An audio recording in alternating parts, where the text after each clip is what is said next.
کوم کسان چې ځان له نوی پاسپورټ راغی یا خپل پاسپورټ نوی کوي یا یې ځان له پاسپورټ راغلی او په هغې باندې ویزه لګېدلي او هغه په بهر ملک کې نو دا ویډیو د هغې کسانو دپاره ده ځکه په پاسپورټ رغېدو کې ځینې کسانو ته مشکله راځي نو بیا د هغو پاسپورټ چې دی دا نه رغېږي دې سیټ ته به تاسو ته ښکارېږي دې کس هم د دې په باره کې کمنټس کړی وایي زما د پاسپورټ 2 شپېته ورځې وشوې او تر اوسه پورې پاسپورټ چې دی دا ماته میلاو نه شو نو محکمه پاسپورټ د دې په باره کې څه وایي دا ټول هر سره د سره شیر کوم خو د هغې لپاره چې دی ویډیو به پوره ګورئ یو لایک شیر کمنټ چې دی ویډیو له برازم ورکوئ بل دا د ویډیو معلوماتي نو تاسو راخلی مخکې شیر کوئ چې نورو کسانو ته هم ورسي ځکه کومو کسانو ته چې مشکله راشي نو د هغې لپاره بیا ویډیوګان چې دي دا ګوري خو هغه وله څه فایده نه ورکوي ځکه چې هغه د دې نه مخکې ځان پوه کړی نه دا ویډیو د هر سره چې دي دا ورته په زور ښکارېږي او کله چې سړي ته مشکله راشي نو دی د هغې لپاره بار بار بیا سرچ کوي او بیا د دغه مشکله چې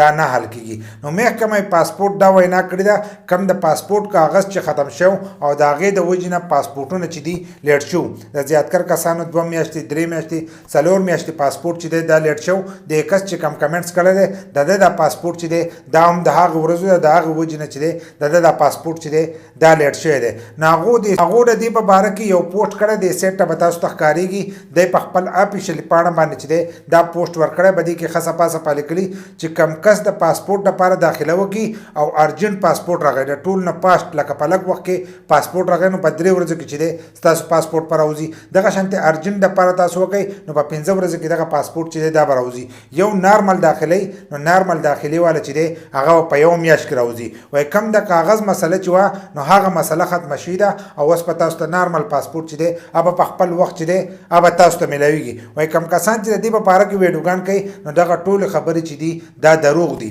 په دې پوسټ کې چې دي ښه صفا صفا یې دغه لیکلي دي او دا پوسټ یو میاشت مخکې هم کړی او اوس یو څو ورځې مخکې چې دی دا یې هم کړی خو دې سیټ ته دې کس کمنټس کړی وایي زما د دې چې دی 2 شپېته ورځې وشوه تر اوسه پورې ماته پاسپورټ چې دی دا نه دی میلاو شوی نو همیشه لپاره چې ستاسو پاسپورټ ختمیږي نو په دې کې کال ټایم لکه په کال کې دننه چې دی تاسو خپل پاسپورټ چې دی دا نوی کولی شئ یو کال ستاسو په پاسپورټ کې پاتې نو تاسو کوشش کوئ چې د هغې لپاره تاسو داخله وکړئ که تاسو داخله ونه کړه او دغه شانتې ستاسو په پاسپورټ کې میاشت پاتې یا 2 میاشتې پاتې او دغه شانتې لیټ شو ستاسو په پاسپورټ باندې ویزه نو ستاسو هغه ویزه چې ده هغه به هم د دې د لاسه چې ده ختمیږي به که تاسو پاکستان ته په چوټۍ باندې راغلی نو کوشش کوئ چې ستاسو په پاسپورټ کې یو کال نو خپل پاسپورټ چې دی دا نوی کوئ کم کسان چې ځان له نوی پاسپورټ راغی نو نوی پاسپورټ والا به هم دا چل کوئ خپل پاسپورټ چې دی دا د وخت نه مخکې راغوئ که دغه شانتې تاسو په ټایم باندې پاسپورټ راغوئ چې یو کس وایي زه تاله ویزه کوم او تاسو پاسپورټ راغوئ نو په هغې کې که لیټ شو ستاسو پاسپورټ نو ستاسو هغه ویزه چې ده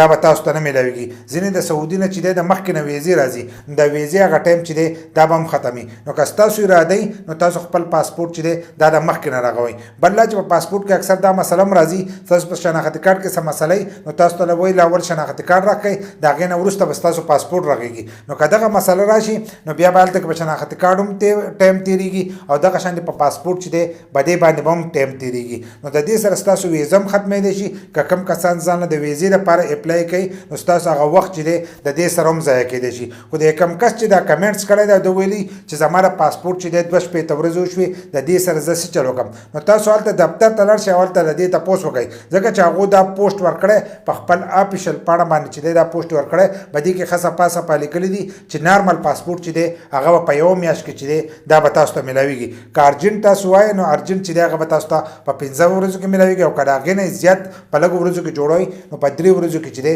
دغه پاسپورټ په تاسو ته میلاویږي موږ چې کومې خبرې رالو کم دغه چې کوو نو هغه موږ د دغه ویب سایټ نه رالو نو په هغې کې دا پوسټ دی ورکړی دی او دغه خبره پکې کړې ده که ستا په پاسپورټ کې نوره څه مسله نو تاسو ته به هلته کې هغه ووایي تاسو به د هغې لپاره بیا دوباره داخلي کوئ